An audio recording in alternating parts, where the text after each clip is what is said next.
So I showed you all pictures of our son.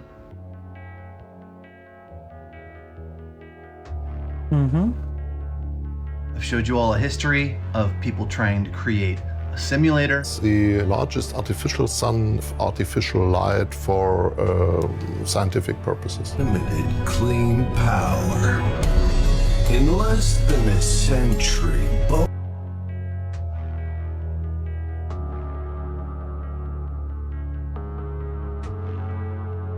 And there's been countless people in my comments saying, it's burning my skin, I can't be out in the sun, it's not the same, it's different. And now we're seeing this.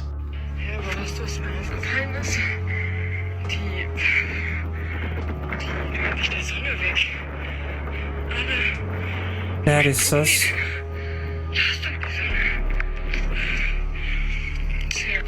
We're living in wild times, and if you don't have supernatural discernment, you're going to be deceived. Things are not going to make sense to you. This isn't a religious message. I'm not trying to sell you anything. It's not about that.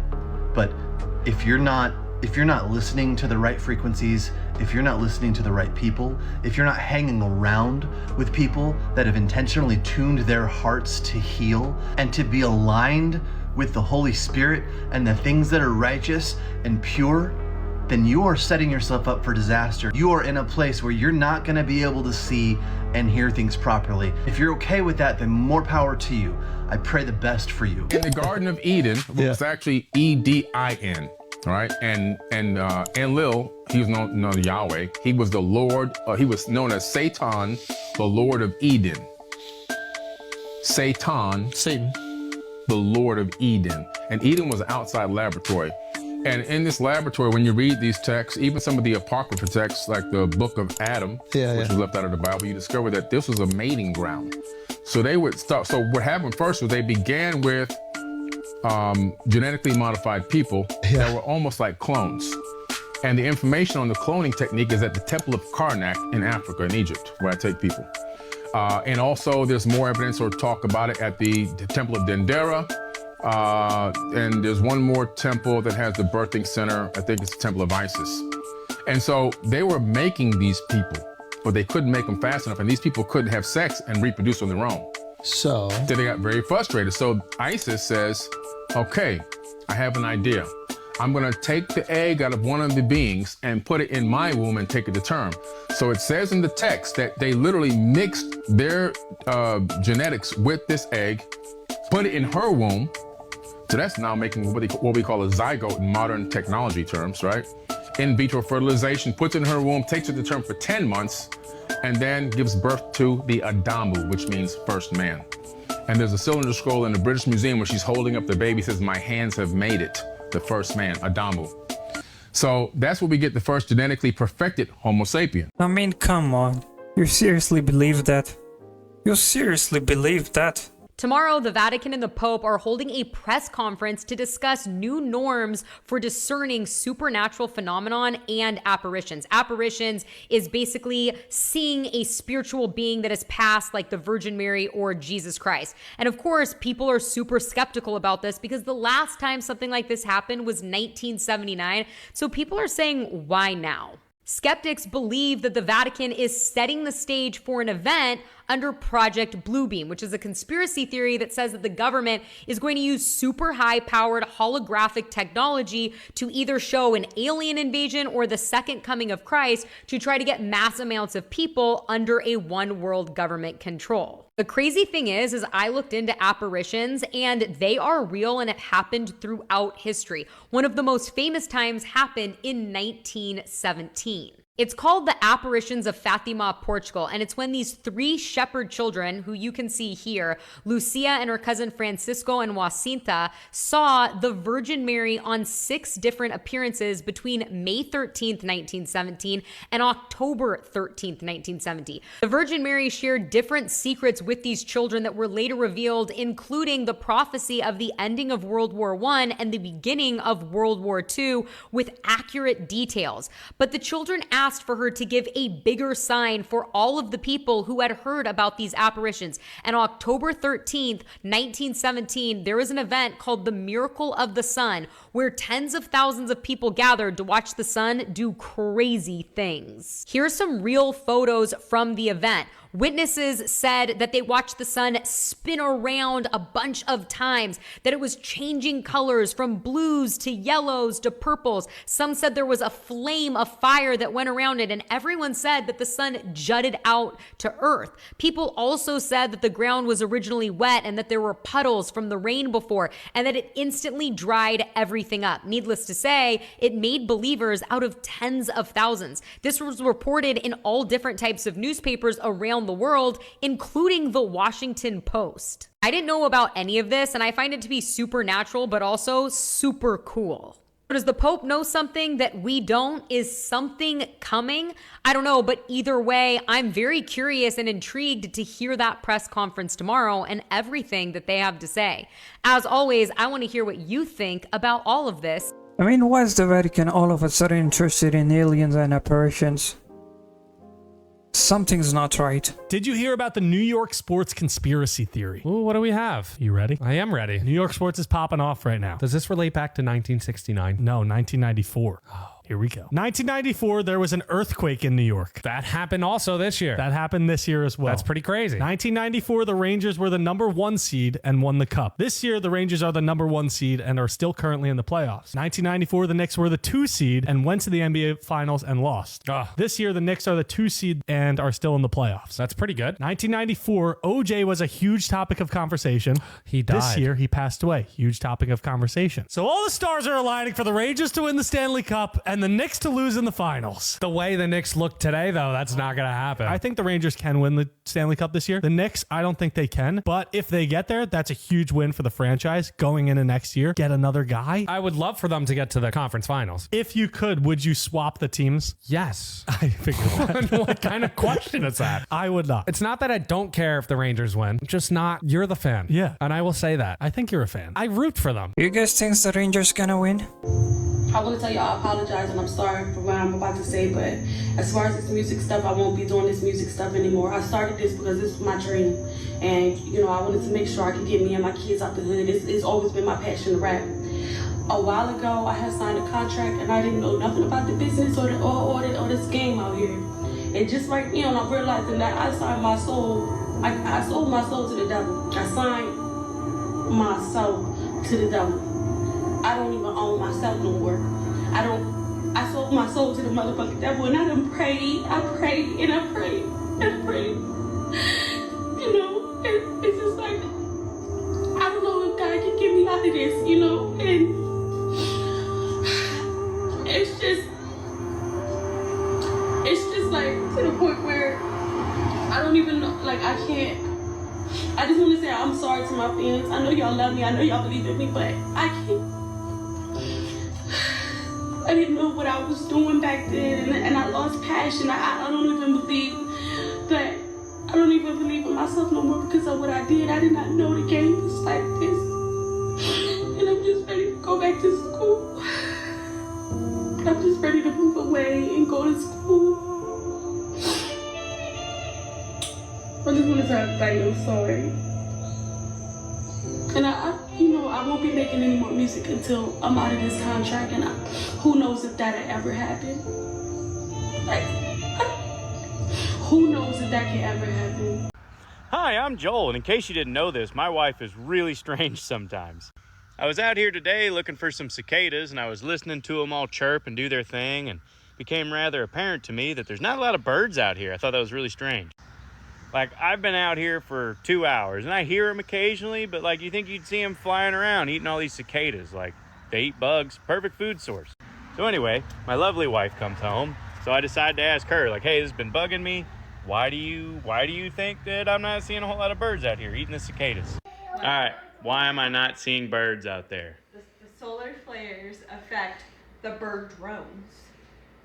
So thus, you don't see any flying. They can't fly. This was her legit answer, straight face to me, by the way. Like, this is a reenactment, but she straight up said, Joe, there's solar flares. The bird drones are not operating right now. There are birds outside. That's why This is the most ridiculous thing in the world. If it flies, it spies. You know, strangely, I just saw a TikTok yesterday about a guy that picked up what he thought was a cicada, and it was a little drone. So maybe she's not. You saw that too? Yeah. Please help me. She may seem normal to most everyone, but not normal. I mean, what if she's right? So I haven't been on TikTok in a while, and I just did some scrolling to catch up. And the most exciting, interesting thing that I am watching is this anomaly out in the Pacific Ocean. It is now the whole size of the Atlantic Ocean. So what could that be? It's coming from an island that's like down south, but it's like, of course, like how I've always wondered this when I was kid, and they were teaching that the Earth was a globe, that we have a South Pole and North Pole, but Antarctica's up here, but we also have Antarctica down here. And I was like, bro, like, I just knew they were fucking lying. The Earth is flat. It's one spot. It's the North Pole. Any freaking ways. So there's like an island down there or whatever, and it's coming from this island. And I'm just like, wow, that's so fucking weird that there's like an anomaly coming out of the Pacific Ocean that is literally, it just kept getting bigger and bigger and bigger the past few months. It's been since April. And it's now the whole size of like the Atlantic Ocean. And they kept calling it a glitch for months, but now they can't keep saying it's a glitch because this has been going on for months, and it's just getting bigger and bigger. And like all the science is like adding up. So it couldn't be a glitch, right? Now in Michigan, in the Lake Michigan, it's like, oh my God, it's huge. Like here's like the size of the lake, and then like not even maybe like 1/3 of it, there's like a big huge circle, 1/3 of the size of the freaking lake, and it's a huge heat spot. And think about that, it's still middle of May. This is Lake Michigan. Lake Michigan is always freaking freezing. Why is there a huge spot of heat? And it's getting like bigger and bigger as time goes on in the middle of Lake Michigan. So, like, what's that? What's coming up out of Lake Michigan? And some people are even saying, like, it's looking like a landmass. Then you fast forward to Australia right now. And this dude has a video of a road that cracked in half in the middle of Australia, in the desert. In the desert. And the freaking road cracks in half, and water is coming up out of the fucking road, and millions of little baby fish are coming up out of the road. So put all that together, and to me that sounds like pole flip, that the poles have already flipped. It is currently happening, and the land that's underneath us will be rising all to the top. I think we got like a couple months left, y'all. I've been fucking telling y'all, everybody wants to say I'm crazy. You know, y'all need to look into Edgar, I'm going to say it right, Edgar Casey's map and predictions of the pole flip and the prediction of the world for 2030. We're only 5 years away from that. So this is kind of just like imminent. It's going to happen. And, you know, I went off about that Edgar Casey stuff, and I was like, I have to research him and blah, blah, blah. This is how God works, y'all. After I made that video that blew up, my book basically finished it. There was a whole chapter about Edgar Casey and who he was and what he did. And I believe he was a true prophet connected to source. And we are going to see the things that he talked about, because the things he talked about are the same things that source tell me. Look into Michigan, look into Australia, and then look into that anomaly out in the middle of the fucking Pacific Ocean right now, and tell me something ain't fucking coming. World War III is the last of my worries, y'all. I mean, we've been keeping an eye on that anomaly for quite a while now, but the pole shift, I think that's a bit of an exaggeration. What do you guys think? Let me know. 3 theories that say Earth is a prison and how to escape. The ancient Gnostics believed that our world is a prison created by archons. 3 theories that say Earth is a prison and how to escape. The ancient Gnostics believed that our world is a prison created by archons, cosmic rulers who enslave us by trapping fragments of divine light or souls within bodies in a cycle of reincarnation. According to the Gnostics, our only escape is through gnosis, realizing we're divine so we can transcend this material trap. Simulation theory claims that we're living in a simulated universe created by higher intelligences. Quantum mechanics is often cited as evidence for this, showing that particles can communicate instantly, which suggests that a code underlies destabilize our reality. According to simulation theory, our escape lies in finding glitches, hacking the code, or communicating with the simulators. In the 12th century, the Cathars believed that the creator of the world was Satan, trapping angelic souls in material bodies. According to them, we're fallen angels tricked into living in this dark prison. Their escape plan was to reject the material world completely and remember our angelic origins to break free. While some say that Earth is a prison, others say it's actually a school where we learn and grow. What do you think? You're telling me for 40 years I could have been doing this? Ain't no way. Everybody has that one conspiracy theory that they know is true, and mine is that Dr. Pepper is a combination of cola and root beer. 2 parts Coke, 1 part root beer. Drink it and tell me that isn't Dr. Pepper. I'll be honest with you, I'm kind of confused. 2 parts Coke, 1 part root beer, and it tastes like Dr. Pepper. We're gonna give this a shot. 1 part Coke, or 2 parts Coke, 1 part root beer, so we'll put about half in there. Dr. Pepper. Cheers. That's pretty dang good. Does it taste like Dr. Pepper?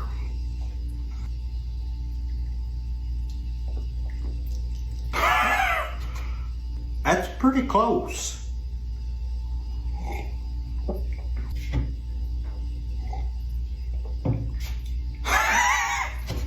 Try that. Tell me what you think. That's wild. So that's not a conspiracy anymore, huh?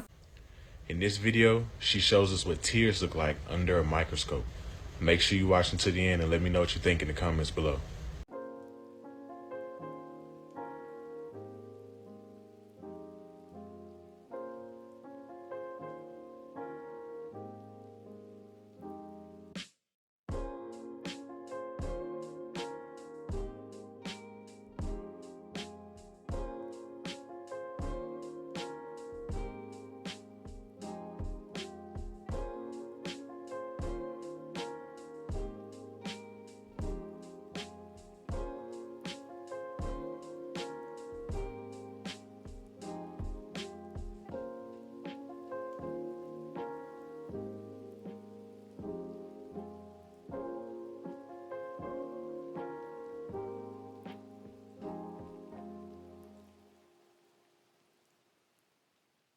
Wow, that's beautiful. That's really beautiful. You were in the Garden of Eden. Yes, if I get permission, I can take you there tomorrow. It's a physical place. Can you ask? I'll ask. We'll see what happens, but don't count on it. I can ask many things. I don't always get my way, but no, just so you understand. It's a physical place. It's the source of spirituality of this planet, Earth, not the universe. When you say the source of spirituality, what do you mean? Make believe there's a house, and spirituality is living in the house. That's the house, Garden of Eden, as opposed to the Dome of the Rock that we spoke about. This is the center of spirituality and energy of the universe. Let's not go there for a second. Why wind? Why the source of wind? I don't know why, but I guess wind is connected to spirituality. And that's the source where it comes from. Again, make believe it's a factory of wind. It started there. So every wind, anywhere in our planet Earth, the source is there. Once it's out, it can navigate in different directions according to the climate, the weather of the day, and so on. But the source came from there. When you were there, what did you see? What did you hear? What did you experience? I don't want to tell you too much. I can tell you there is sound. In our understanding, it's music, but it's music you never heard before. I wish I could record it. You can make a lot of money selling it. Everybody would buy it. But in my understanding, us, human, for us it's music. But it's a divine sound that I cannot explain. But I can tell you that it makes you feel unbelievably relaxed and happy. And at the same time, it would bring you into tears of happiness. Music like without words? No words. Is it higher pitched, lower pitched? It fluctuates. You might hear a voice that you might translate it into a female voice, but it's not really that, but it's similar. It's a combination. It's not one sound, it's a combination of sounds that creates this magnificent creation that I don't know how to explain. You're saying it's a physical place. Is there water? Is there wood? Is there fire? What is there? It's part of planet Earth. Is there like an entrance? Yes. What does the entrance look like? Forest. Forest. Trees, not forest. Okay. Okay, and there's a facade. You remember I spoke to you about the facade that protects the craft, the spaceships? There's another facade. That means if you're going to go with the plane over it and you look down, you're not going to see what I'm describing. You understand? So there is a facade, but there's a way of getting in there. How do you get in? Somebody took me. I didn't go on my own. For what purpose? It was a learning experience for me. Is there any relevance to us knowing this in terms of the Garden of Eden? It's spoken about in the Bible. It says the Garden of Eden is where the 4 rivers meet. There's a lot of confusion over there. Correct. My question is, how does knowing about this apply to our lives today? Most of what you read in the Bible is correct. Not all of the information is there. Some of the rivers, 2 rivers are on top. 2 rivers are under the ground that you don't see unless, again, you got to go under it's like a natural tunnel that was built. So there is the city, and under the city, if you want to call it like that. Are there people who live there? Used to, not anymore. Why? Today it's more connected to missions of certain groups who can have the ability, the challenge, and the permission to go into the place. I mean, if you have seen the Dark series, it had similar thing. A portal inside the forest. But I'm not sure about this. I'm not sure how much of this is fact and how much of this is fiction. One of my friends sent me the video of that Harrison Butker giving that speech at that school yesterday. And immediately, I didn't know who the fuck he was. Still don't really, I did a little search. But I didn't know who he was. I thought that it was the commencement speech. Like, I thought it was like the valedictorian speech, maybe. Like, I thought it was like a student. I thought he was a student. And there's a part in his speech where he says that, like, his wife's greatest, like, achievement was being a wife. His voice cracked. And when I heard his voice crack, I knew that something was off. Because he was so composed for the rest of it. And there was just this little crack in his voice that betrayed him. Because I instantly thought to myself, he is reading this speech knowing it's a risk, but hoping that a new life lies beyond the speech. He was shooting his shot.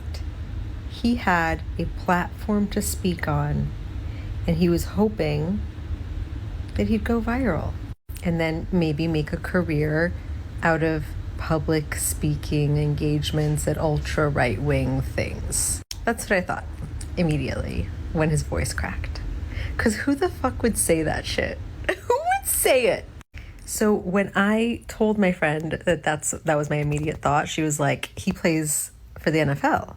I was like, that makes even more fucking sense. What's the average career span of an NFL player? Like 3-5 years, something like that? All of these football players know that they have to do something else.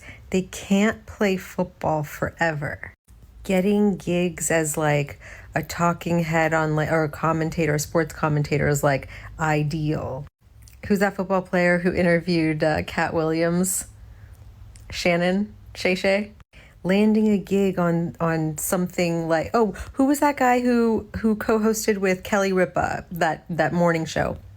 Wasn't he a football player?